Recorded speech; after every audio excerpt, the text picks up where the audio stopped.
Hello everybody, my name is Vinnie Moore and welcome to my second Hot Licks video.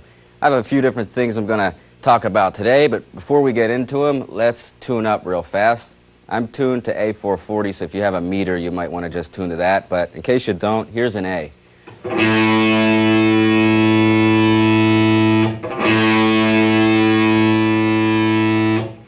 Okay, there you go. Alright, the first thing I'm going to cover today is a section on triplet picking. The triplet can be a good vehicle to use for speed picking and also for moving around to different positions on the neck pretty conveniently. So I'm going to cover some really simple ideas that are basic and show you how you can build them up to come up with some cool sounding ideas. Okay, I'm going to base this section around the key of D minor just for the sake of simplicity. I'm going to start off with some descending triplets. Alright, the first thing is going to be a simple three-note descending triplet containing the notes F, E, and D. And one thing we can do with that is move it up the neck or up the D minor scale diatonically on one string and come up with this. I'll play it fast for you and then I'll slow it down.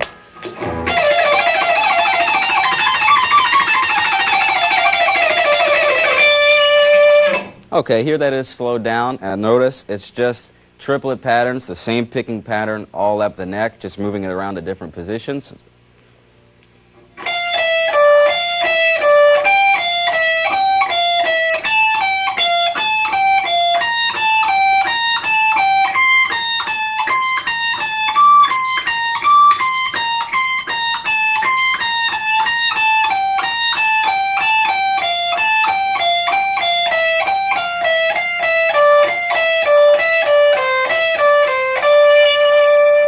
There you have it, a real simple triplet idea, and you can use it to build up a cool sounding lick. Now let's take that same principle, but instead of using just one string for this idea, let's move the lick across all the strings, right down the D minor scale like this.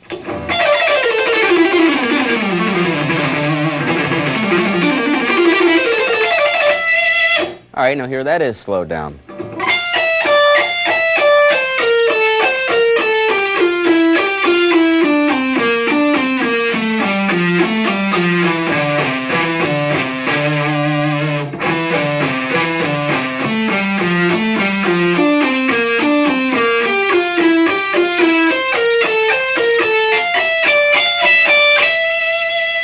Alright, so there's another example of what you can do with that simple triplet.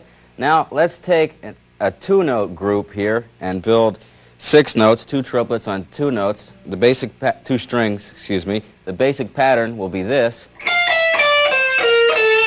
We can take that and move that up the neck and then also move it down the scale just like we did the single note triplet. So here it is.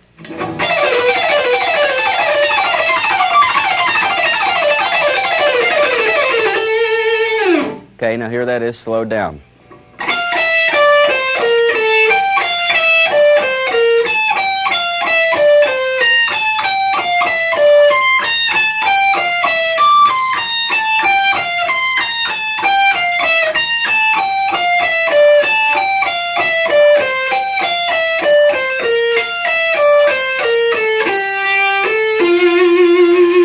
Alright, now let's take that and move it across all the strings down the D minor scale.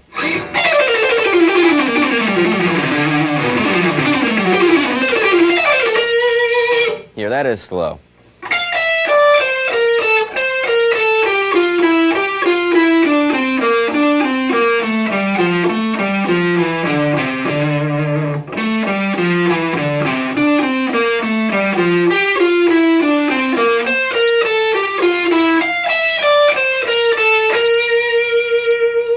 Alright, so there's a bunch of different things you can do with a simple descending triplet. You know, you can build a bunch of cool licks from that. I'm going to give you an example here. I played on a Pepsi commercial a few years ago, and I used one of these very licks that I just showed you. So I'll show you what I'm doing here just as an example of how you can use something really simple to kind of build an exciting lick. Okay, now this is in the key of A minor, and it's kind of a build-up type of thing using the 2-string triplet pattern. So here it is.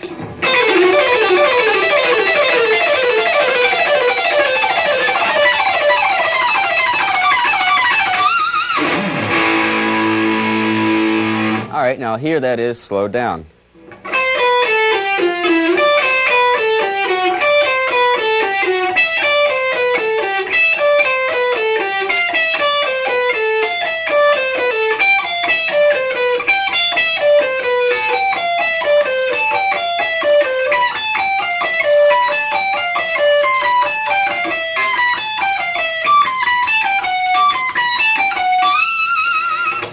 All right, so that's an example how you could take a simple idea and build something cool sounding over it. It's just a real basic two-string triplet idea.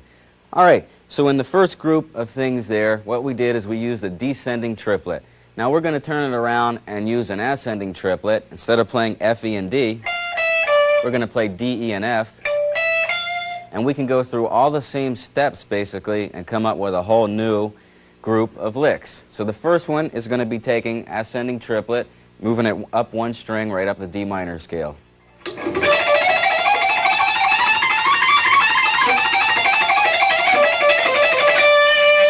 Now here that is slow.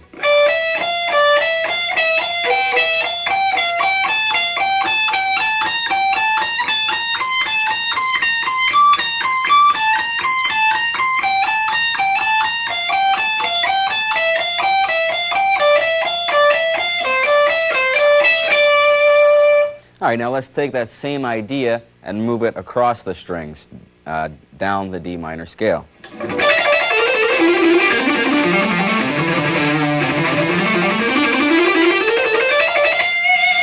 Okay, here it is slow.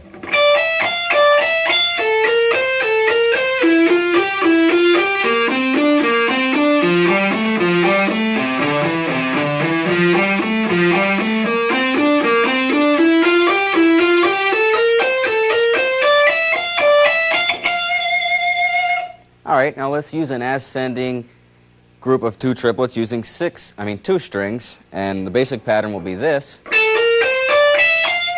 And let's take that and move it up the neck.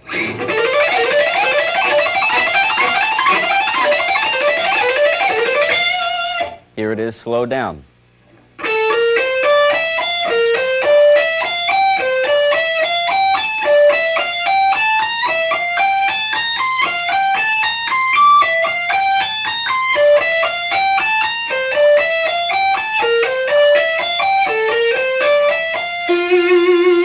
That's a real common lick to people who are first getting into the fast picking type of stuff. I know when I first started getting into it, it's one of the very first licks I got into. I think I picked it up off a Demiola record. It's a really nice lick.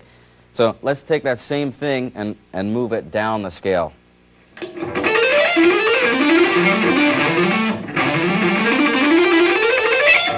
Okay, here that is slowed down.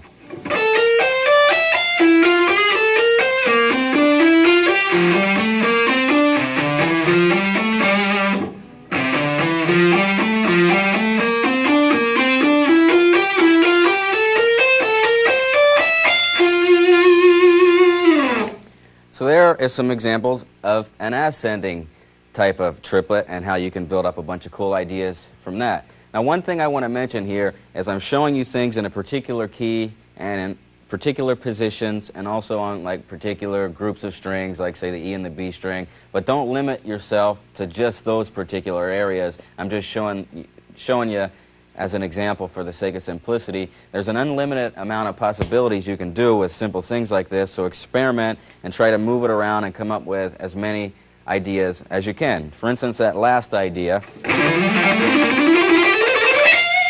move that around to every position you can think of in the D minor scale and come up with a bunch of different sounding runs.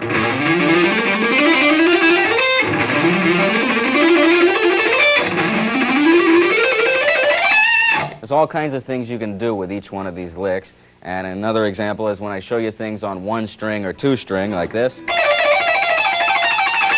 You can play that on any string. So again, just experiment and come up with as much as you can based on these ideas. Okay, the next lick is going to be a little bit more difficult. It's a three-string lick, and your right hand is going to have a tendency to want to start to play a downstroke when you should play an upstroke. So I'm going to play the lick, and I'll slow it down for you, and I'll show you what I mean. Some of the groups of strings are going to start with a downstroke, and some of the groups are going to start with an upstroke, and for some reason, you know, the right hand has a natural tendency to want to start each new lick with a downstroke, but make sure you really work on consistently picking down, up, and, you know, keep that together. Okay, so here's the lick.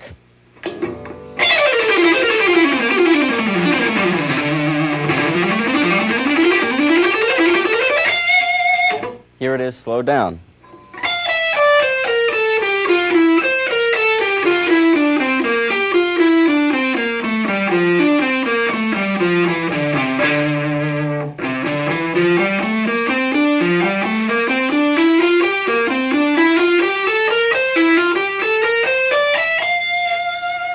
So if you notice, each lick basically lasts for 9 notes and has 3 strings. It involves 3 strings. And since it's an odd number, every other picking stroke for every other run is going to be a downstroke. But, you know, as I said, your right hand's going to want to start each lick on a downstroke, so make sure you really concentrate on that and start every other lick on a downstroke and every other one on an upstroke. All right, now I have 3 more ideas here for picking. These are common licks that I like to use a lot. And the first one would be this. Slowed down, that's just a basic pattern.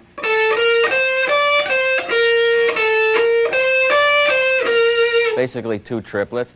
You can do 2 things with that. You can just keep it in one position and play it over and over again. Or you can move it up the neck.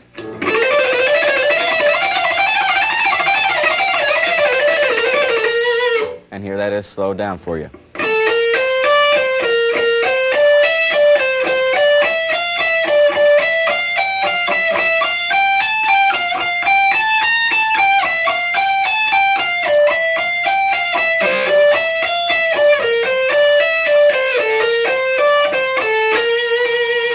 They're harder to play slow, actually. Okay, the last 2 are going to be really classical sounding. I got them from listening to violin and also flute players, or flutists, wherever you want to call them. But anyway, it's going to be, again, a 6-note pattern, a group of 2 triplets, and the first one will be this. Now you can take that and move it up 1 string.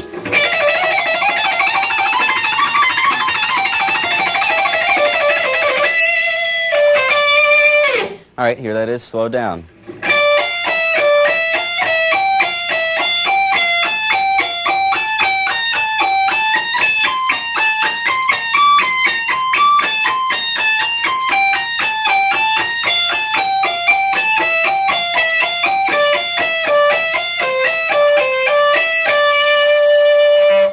Now, you can also move that across all the strings like this.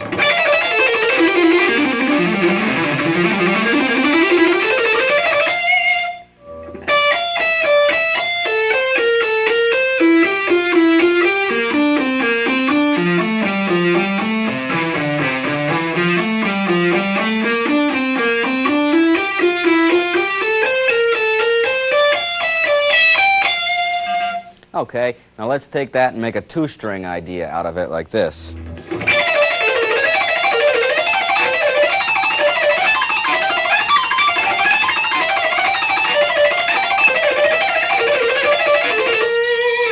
Here it is slowed down.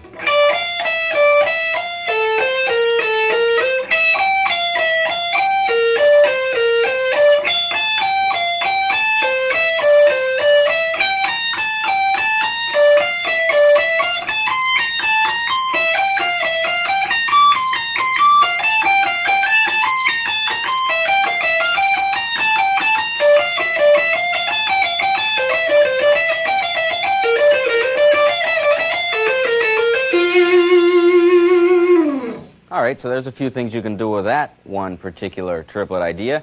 So the next and final lick is going to be that same type of thing, but actually backwards. It's going to be this. That'll be our basic lick, and we're going to take that and move it through all the same stages. So here it is, up 1 string.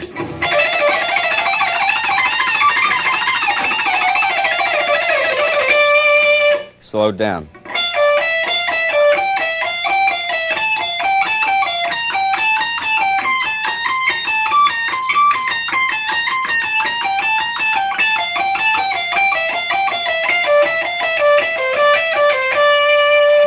Now move it across all the strings.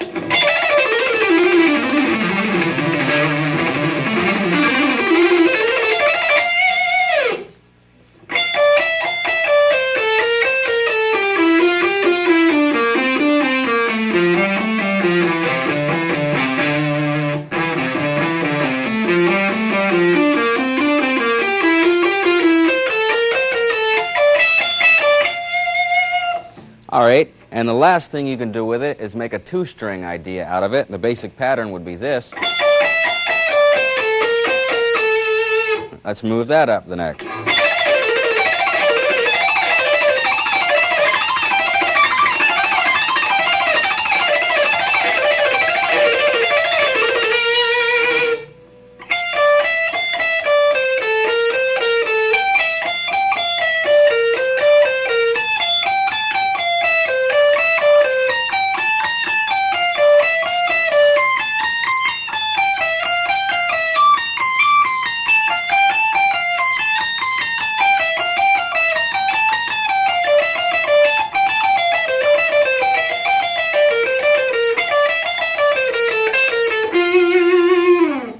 All right, so there you have it. There's a bunch of different triplet picking type of ideas, and I hope it is very clear to you that by just taking simple triplet ideas, you can build up just a bunch of cool sounding riffs. They're a good vehicle for speed picking. They make it real easy for that, and also it is very easy to move around on different positions of the neck with your left hand using, these type of patterns. It makes those easy also.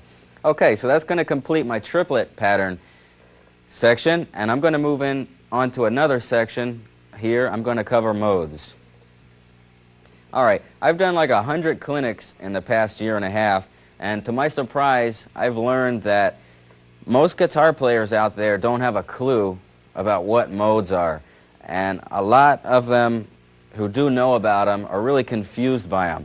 So I decided that since it's such an important thing, that I was going to try to cover it here in very simple terms. I'm going to show you the way I look at it, and hopefully I can clear it up for people that are confused. And for those of you who know nothing about modes, I hope you can see how important they really are to your guitar playing, your improvisation, and also your songwriting. So let's get started on these. I'm going to use the key of C major for my examples, and of course everybody knows the notes in C major are C, D, E, F, G, A, and B. The first thing we should do is look at a chord scale in the key of C major. These are going to be all the chords, the basic major and minor chords in this particular key. Okay, so the first chord is going to be C, obviously, it's the root. The second chord is going to be D minor. The third chord is E minor. Fourth chord is F. And then G, A minor, and then B half diminished. Or you could call that a B minor 7 flat 5. It's the exception chord here. It breaks the rule because there's a flat 5, so it's a little weird. And then, of course, we'd be back to our octave C major. So there you see we have 7 different chords based on the key of C major. And it's really important to know that each chord is related to the key of C major. None of the notes in any of the chords goes outside of the key of C major. Everything is related. It's all the same notes, but just starting from a different point within the scale. So the first thing to learn about modes, which is actually the hardest, is remembering the stupid names. Some guy probably 15,000 years ago named these, and he probably did it just to confuse us guitar players in the 20th century. But anyway, it's real important to remember the names of these, so I'm going to give you the names, and through the magic of television, we'll flash them across the screen. Okay, the names of the modes are Ionian, Dorian, Phrygian, Lydian, Mixolydian, Aeolian, and Locrian. Told you that was pretty weird. Okay, it's important to remember 2 things, as I said before, the names of the modes and also the order in which they come in, because the order in which they were just listed and that I just mentioned them in is consistent. That's always the order they come in, and so remember that order. Kind of like your alphabet. Okay, so we could say that each chord we covered here in the C major scale represents a different mode. Each chord was a different step of the major scale, and so is each mode. And that's what modes are all about. So let's cover the names, and I'll show you what chords represent what modes. Okay, the first chord, C, which is the root, represents Ionian mode. Now, remember this rule that Ionian mode is always a major scale. It's always the root of a major key. So if somebody said, let's jam in C Ionian, you would know that you were in the key of C major. If somebody said they wanted to jam in G Ionian, then you'd know very simply that you were in the key of G major. So it's a very easy rule. You know, Ionian is always the major scale or the major key you're in. Okay, so the next is Dorian, which is represented in this particular key by D minor. We know two things about Dorian. We know Dorian is typically a minor chord, and also that it is the second step of a major scale. Okay, the next mode would be Phrygian, which is represented by E minor. Phrygian is typically a minor chord, and also it is the third step of a major scale. Okay, the fourth step is Lydian, which is F in this case. The fifth step is Mixolydian, which is major, which is G. The sixth step is A minor, which is Aeolian. Now, okay, here's rule number 2. Everybody knows that a major key has a relative minor. In this particular key, C major, the relative minor is A minor. And this represents Aeolian mode. So the rule is Aeolian mode always represents the minor scale or the minor key that you're playing in. So remember that because it's going to be easy to relate things to that later. Okay, so our final chord here is going to be the B minor 7 flat 5 or the B half diminished. It's going to represent Locrian. This is the weird one in the bunch. So that completes the 7 different modes. So I showed you all the chords in a major scale, and we showed you what chords represent what modes by the name. Okay, so the next thing I recommend that you do is put all these chords on tape, either with a drum machine or a click track so you can keep time, and practice playing a 1-octave scale over the different modes. So in other words, start first with a C chord, put that on tape, and play a C scale over top of it in 1 octave.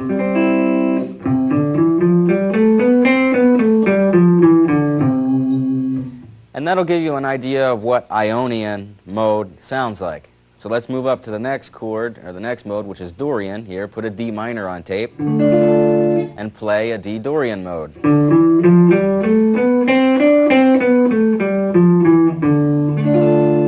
And one thing I want to stress before I move on here is right there on the D Dorian mode, I didn't play a D minor scale, I didn't play a D major scale, I played a D Dorian mode, and all that is basically a C scale but starting from a D note. So don't get confused and think just because I'm starting with a D here that I'm going outside of the key of C major. I'm not. I'm using all the same notes, and as I will with all these different modes. And I would kind of relate this to the piano. It's if you played all the white keys on the piano, you'd be playing in the key of C major, obviously. You could start a scale on the C note and play, and you'd be in C major. You could also start a scale on the D note, the E note, the F note, any note. As long as you played all white keys, you'd still be in the key of C major. So don't get confused and think I'm going out of key here. I'm not. All right, so the next mode is Phrygian, so put the E minor chord on tape and play the mode over it.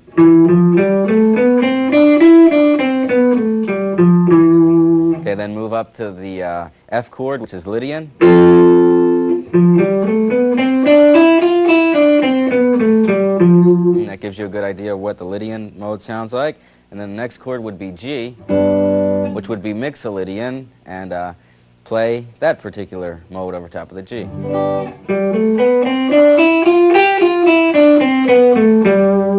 It's a good idea of what Mixolydian sounds like.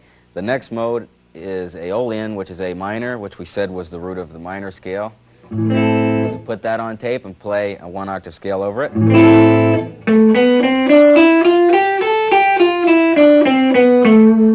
then our final mode is going to be Locrian. It's going to be the B minor 7 flat 5 chord.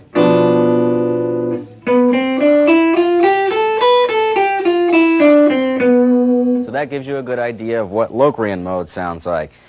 Okay, so we went through all the different chords, modes here, and we played a 1-octave scale over them. And the whole point, really, in this was to show you, basically, that we're not going outside of the key of C major. We're just starting at different points in the C major scale.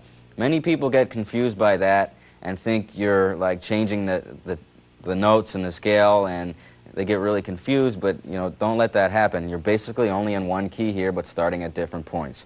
Okay, so now what we're going to do is we're really going to define the sound of the modes. What we're going to do is take one bass note, and it's going to be a B here, and I want you to put this on tape and play all the different modes over this B note. So in other words, we're going to play B Ionian, B Dorian, B Phrygian, B Lydian, B Mixolydian, B Aeolian, and B Locrian. So we're going to have a bunch of different modes all over the B note, and this is going to help you really hear the different and the tonalities of all the different modes. So the first thing we're going to do is want to build a B Ionian. Now, as we said before, B Ionian, the Ionian mode is always a major scale, so very simply we're going to be in the key of B major. So put a B note or a B major chord on tape, and then play the B scale over it, and then improvise with it a little bit just to get the feel for what it sounds like.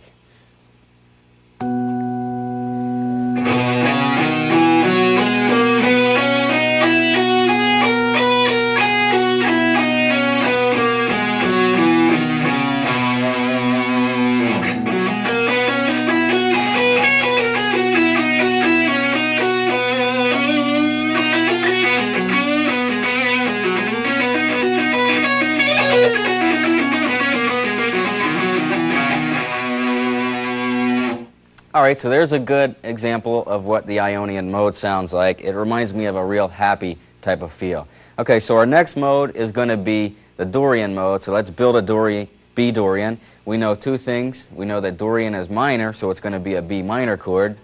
And we also know that Dorian is the second step of a major scale. So the way I look at this is, rather than, you know, remember all the notes in a Dorian scale, you know, the typical way it's taught is like that Dorian is a major scale with a sharp this or a flat that, you know, who really cares? All you need to do is relate it to the basic key you're in. And since we know that Dorian is the second step of a major scale, then obviously the first step is A. So very simply, you know you're in the key of A major, but you're playing over the second chord, B minor, and you're starting with a B note. So put the B minor chord on tape and play the B Dorian scale, which is going to be the A major, starting with a B note.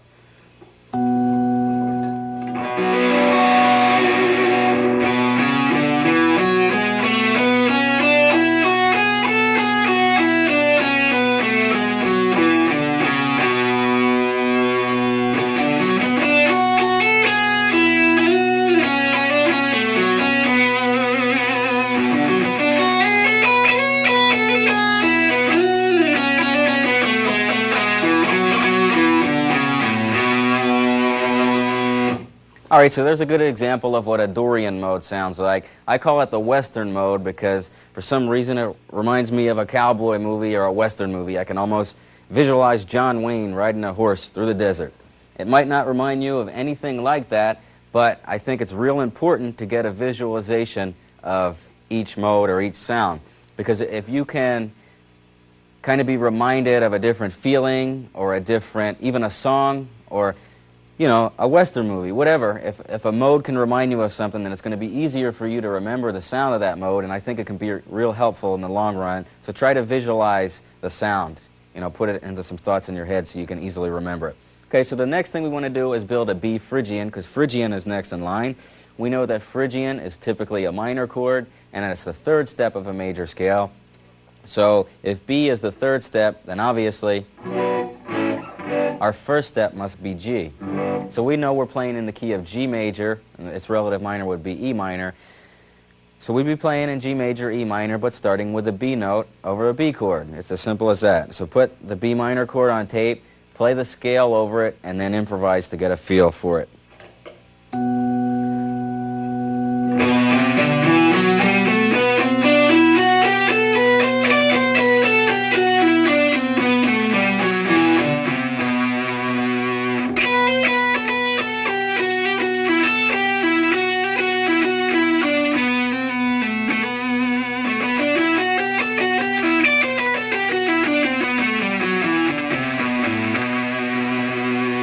All right, so there's what Phrygian sounds like. It's kind of a mysterious, eerie type of feel.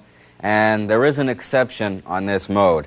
We said that it was typically a minor chord, but one thing I want to point out, and this is done a lot in classical music, is you can substitute a major chord here. So we'd make B minor, B major, which would mean we would change the D note to D sharp to make B major. So now go through, put the chord on tape again, play the scale, but what you have to do is, since we made D, D sharp, we have to change all the notes in the scale from D to D sharp.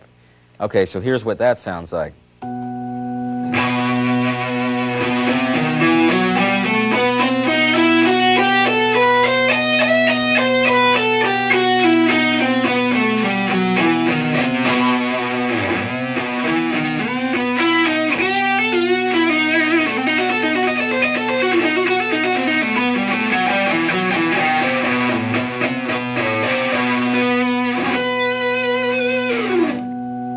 All right, so there's the other way we can use a Phrygian mode. Again, that reminds me of something really mysterious and like an eerie type of feel, almost a little bit Egyptian. Okay, so our next mode in line is Lydian, so we're going to build a B Lydian. B Lydian. Lydian is a major chord, so it's going to be B major. And Lydian is the fourth step from a major scale, so very easily we can find out that the first step is F major, so we know we're in the key of F major, and the relative minor would be E flat minor. So let's play that scale over the B chord, which is going to be Lydian mode.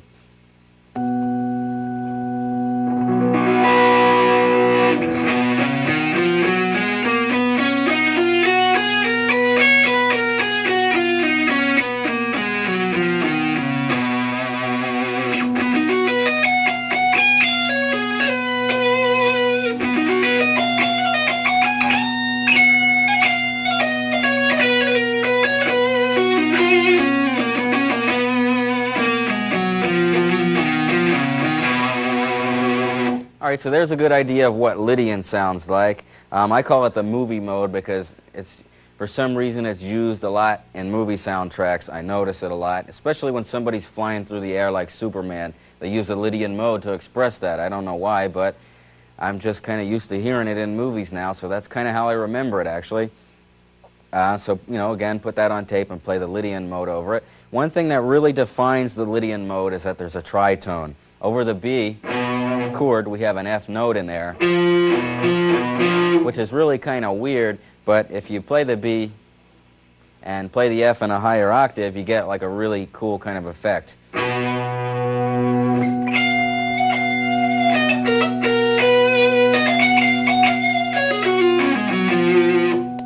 That's one thing that really defines the tonality of a Lydian mode. It kind of sounds a little weird just playing it over one note like this, but I think if you experiment with it and play it in some of your chord progressions, you'll find it's a real interesting mode. It's one of my very favorite ones. Okay, so our next thing we're going to do is build a Mixolydian mode, a B Mixolydian, because Mixolydian is the next in line. So we know that Mixolydian is a major chord, so it's going to be B major. And we also know that the Mixolydian mode is the fifth step of a major scale, or we know that Aeolian follows Mixolydian. So if somebody said, "Hey Vin, let's jam and be Mixolydian," how I would know where I was at is I would relate it to the Aeolian mode, which is right after it. So I would quite simply look at the neck, play the B chord, move it up a whole step to the Aeolian mode, which is a C sharp minor chord. So I would know that I was basically in the key of C sharp minor, or E major would be the relative major, and I'd just be starting from the B note. So put that on tape and play the C sharp minor scale starting with B, and you'll get the Mixolydian tonality.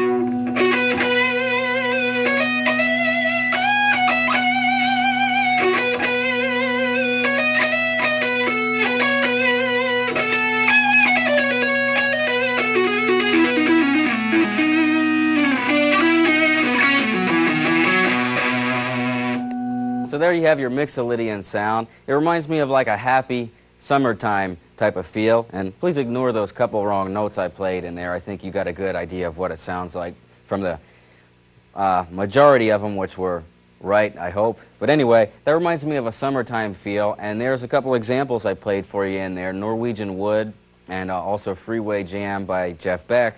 So again, I told you to try to visualize something to remind you of the mode. You can even, remember songs. And, the Norwegian Wood is a really strong type of tonality. You can remember that very easily. So if you have trouble remembering Mixolydian, you can think of that, and it'll give you a feel for what it's all about.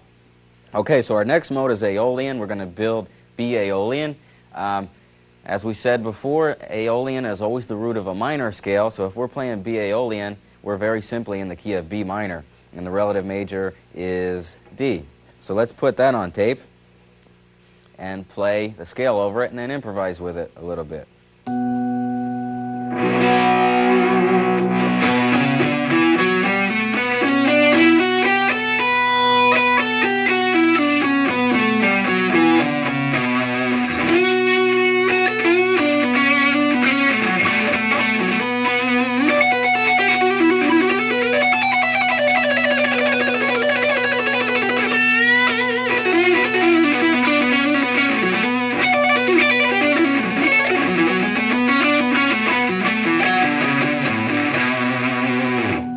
All right, so there's B Aeolian. That's one of the most common modes, Aeolian and Ionian, because they're just basic major and minor scales.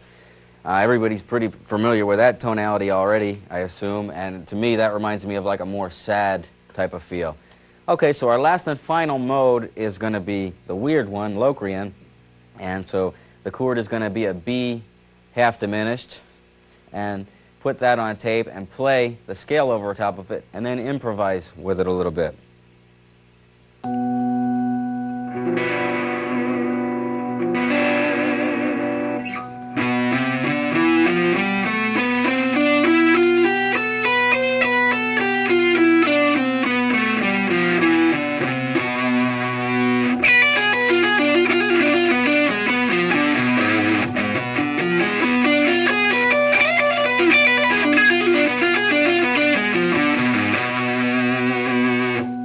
So there's what a B Locrian sounds like. I told you it was pretty weird. And by the way, how we find out what key we're in right there is I would relate it to the Aeolian mode, which is right before it, so I would know if we were playing B Locrian that we were in the key of A minor, or also the major scale is right next to it too, the Ionian. So we could say it's either the 7th step from a major scale or it's the 2nd step from a minor, but it'd be easier just to compare it to the minor scale and know which is right next to it and play an A minor, and just start from the B note over the B chord. To me, that's the most difficult lick to play over. It's a little too weird for me. I'm not real comfortable with it, but the best way to do it, or what I normally do, is just to play a bunch of diminished triads over top of it.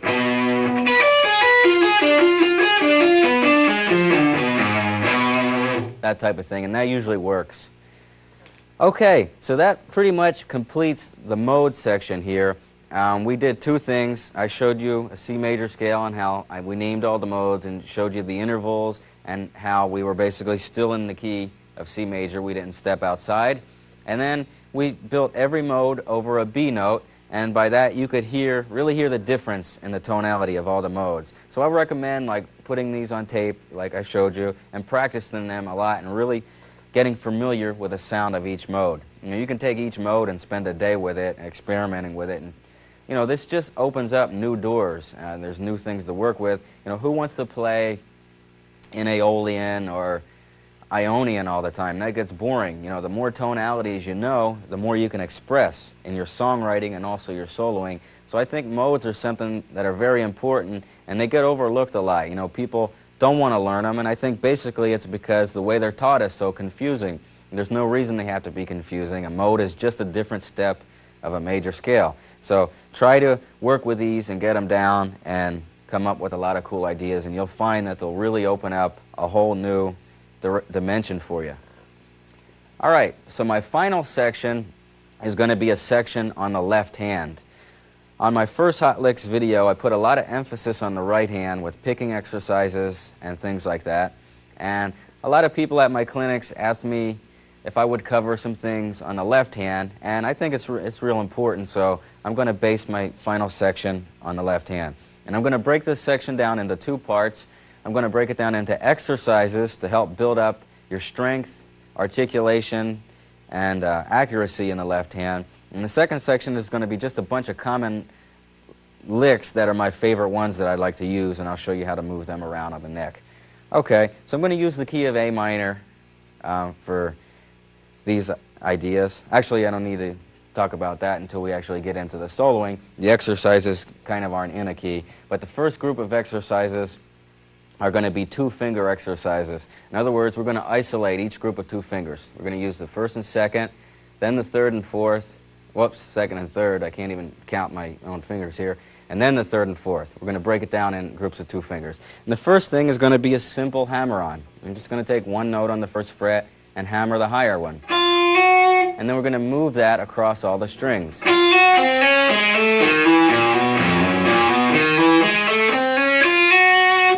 Okay, now we'll do that same hammer-on thing with the second and third fingers.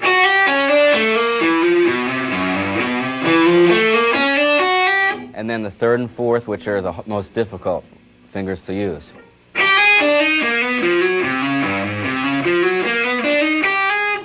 Okay, so now we're going to do that same thing backwards. We're going to use a pull-off, so we're going to start with a higher note and pull off to a lower one. And let's use each group of two fingers for those also across the strings. Then the second and third.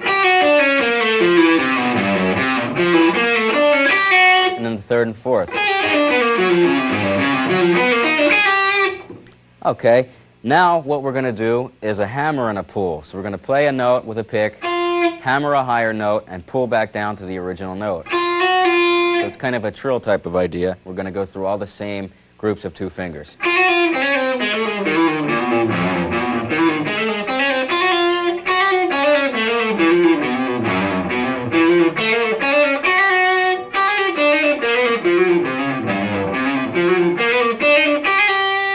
Okay, and then the last part of this is going to be a pull and a hammer.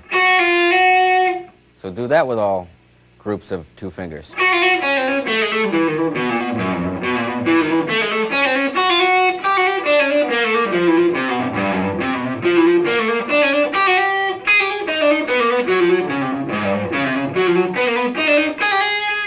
So that completes the two-finger exercises, and I'm sure they sound really boring, and they're a little boring to play sometimes too, but they're really going to help your left hand if you can do these over and over again. Okay, so now let's move on to some 3- and 4-note or finger type of exercises here. And the first one is going to be a basic 4-note hammer-on, and we're going to pick the first note and hammer chromatically 3 higher. And let's move that across all the strings.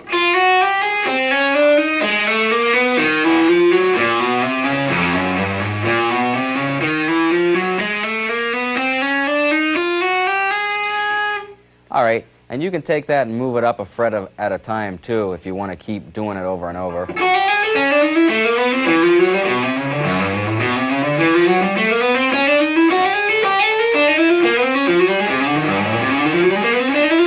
Start at a comfortable speed and then gradually build up the speed as, you know, a week or two go by. But one thing I would recommend with these exercises is using a metronome, especially in this example, because your fingers are going to have a tendency to want to rush the notes and not hit them right on the beat. So if you use a metronome, it'll really help your timing, and you'll be able to, you know, monitor how each finger should hit the note right on the beat. Okay, so the next thing is going to be pull-offs using 4 fingers. So we're going to start with a higher note and use a bunch of pull-offs.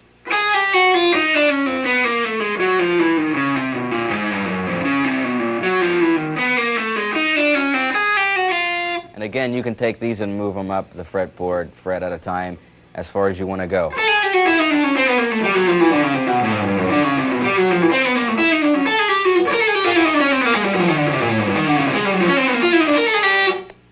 All right, so now let's do some 3-finger exercises. Let's use the first, second, and third finger and do some hammer-ons and then some pull-offs.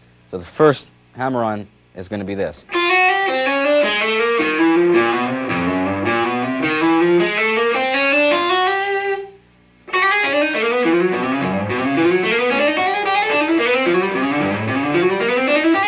Again, take that and move it up the neck as much as you feel you need to do it. And then we're going to do some pull-offs here using 3 notes. 3, 2, 1 pattern.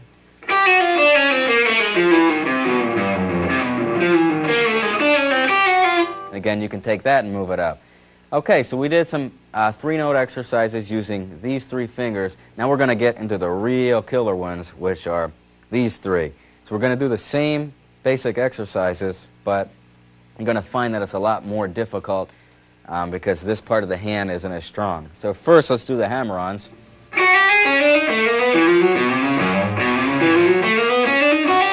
Again, take that, move it up the neck. You know, keep doing it over and over, and you'll find it'll help a lot.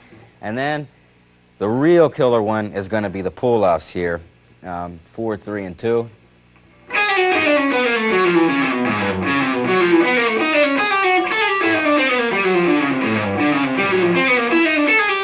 My hand's like ready to fall off already from that one just by doing it like 2 cycles there. So that's a really, really hard exercise, but it'll really help strengthen your pinky, and it'll help all your fingers. All these exercises will help all your fingers kind of work together as a team. Like this could be the quarterback, and like, you know, this is the lineman, and whatever. I'll stop there. Okay, so that pretty much completes the exercise section. One thing I want to stress that's real important is, you know, really push yourself with these, but don't push yourself to the point where you think you might hurt yourself. For instance, if you feel any pain, then just stop for a while and come back to it. To be honest, when I went through these, what I would do is I would always push my left hand. You know, it would get tired, but I would keep pushing it and pushing it. I think as with any, you know, physical type of exercise, you have to push yourself a little bit. But, you know, there's a point where you have to stop. There's a point that is too much. So be your own best judge of this. And if you feel you're going too far to where you might hurt your hand, stop for a while and come back to it, especially if you feel any pain. But remember, push it a little bit. So there are a bunch of different exercises, and these will definitely help strengthen your left hand, and also you'll build articulation and accuracy with these. Don't worry about speed with them at first. Start at a comfortable tempo with a metronome, and gradually, you know, build it up over a period of time. And a metronome is also good for that because it'll help you monitor just how much faster you're getting with things. Okay, so my last section of the left hand here is going to be a group of licks. And these are just basic licks that I like to use a lot. The first one I'm probably not even going to be able to play after doing that last exercise. But anyway, here's my best shot. All these are going to be in the key of A minor. I'll play them fast. I'll show you what they're based off of, you know, and I'll break them down real slow for you. Some of them are like 3 and 4 note things, so they're already going to be simple, and I'll show you how you can build them up to come up with some cool type of ideas. So here is the first lick.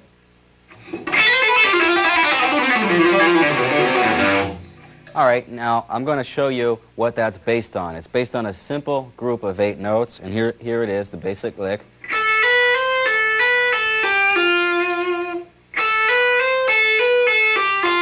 Notice I'm only picking the first note, and the rest are hammer-ons and pull-offs.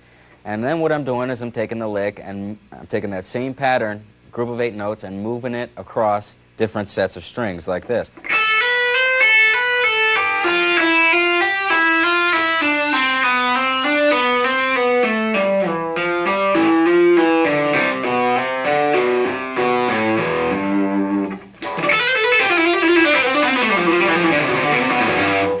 And notice I'm only picking the first note in that whole lick. You know, I'm picking the A note, and from there on it's all left hand. It requires a lot of physical strength, and I think the exercises I just showed you will really help you build up that if you don't already have it. And one thing that you'll find is that by tensing up and really trying to play hard with your left hand is going to be the worst thing you can do. The more you practice the exercises I showed you, the more you'll learn how to relax your left hand and just be really light, and you'll be able to do, you know, licks like this, you know, very light with no tension in your arm, and it'll be a lot easier than trying to play it hard. Okay, so my second idea is going to be based on 2 strings, and it's going to be something that moves down the neck and back up the neck, and here it is.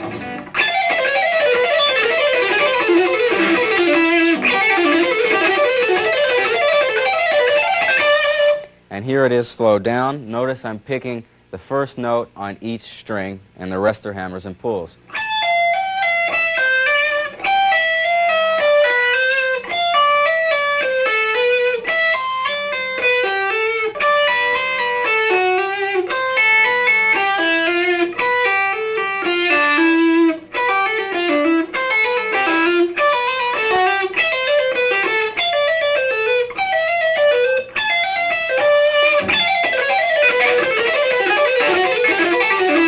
So there's a cool idea. My next lick is going to be a simple 4-note lick. It's just going to be the notes A, C, B, C. And again, you're just going to pick the first notes and hammer the rest. And you can move that across the strings and it's a cool lick.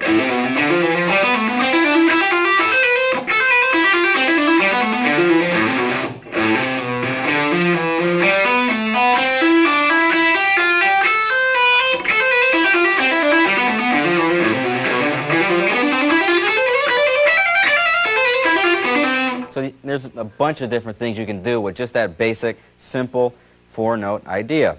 Now here's a 3-note idea. It's going to be the notes C, A, and B.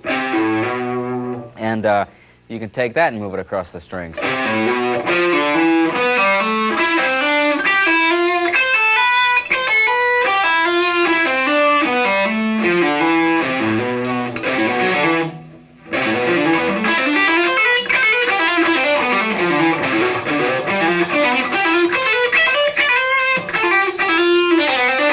There's all kinds of cool things you can do with that particular run. Okay, the next idea would be A, C, B.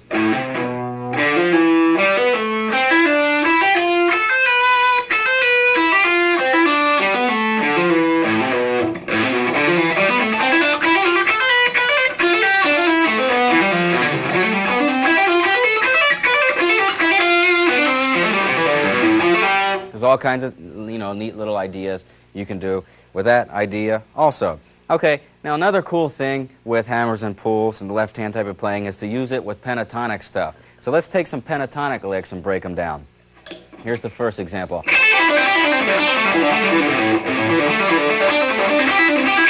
Here it is, slowed down.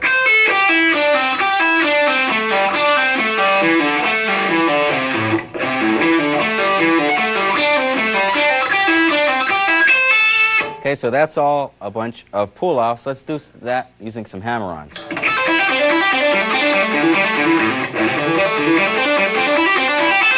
All right, now let's slow that down.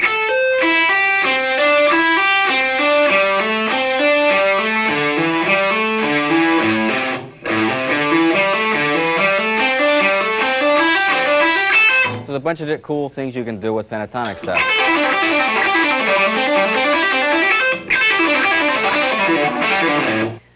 All right, here's one of my favorite ideas using stuff based on pentatonics, but it kind of goes outside the pentatonic scale, but you'll get the idea. Here it is.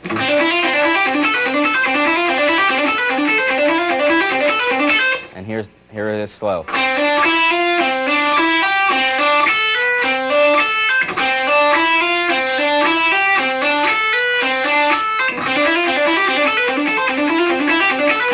And that's just a series of hammer-ons. Now another cool thing you can use here is diminished type of runs. I'm going to play you a diminished run that I played on my latest record, Time Odyssey. It's in a song called, what is that song called? Race with Destiny.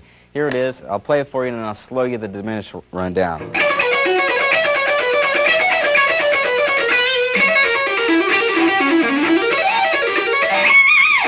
All right, now that last lick was the one I was talking about. I'll slow that down for you, and it's just a series of hammer-ons and pull-offs. Here it is.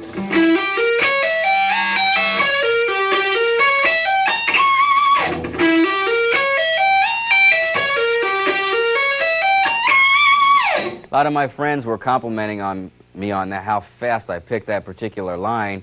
I never told them that it was all hammer-ons and pulls, so if you happen to see any of them, don't even mention it to them. But that's just another example of how you can take some hammer-ons and do some diminished type of runs. It's really hard because they're wide stretches and also because you're skipping a string in there, but if you work on it, you can come up with some cool things based on this idea. There's all kinds of things you can do.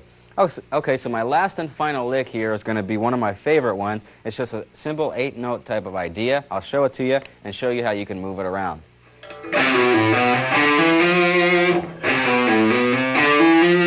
Okay, now here's what you can do with it. You can move it across the strings.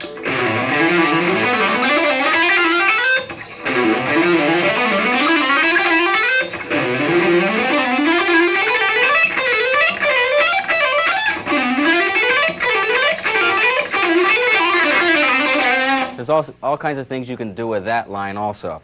And so experiment with all these ideas and move them around to different positions and keys and try to come up with as many possibilities as you can. All right, so that pretty much completes not only this section, but my entire video here. Hope it's been a help to you. I hope it can really help you out here with some of the different ideas, especially the mode section. So thank you very much for tuning in, and see you next time. Bye. Play a tune. Okay, so I'm going to end with a few licks that I just went over just to show you how you can build cool left-hand type of things based on these ideas.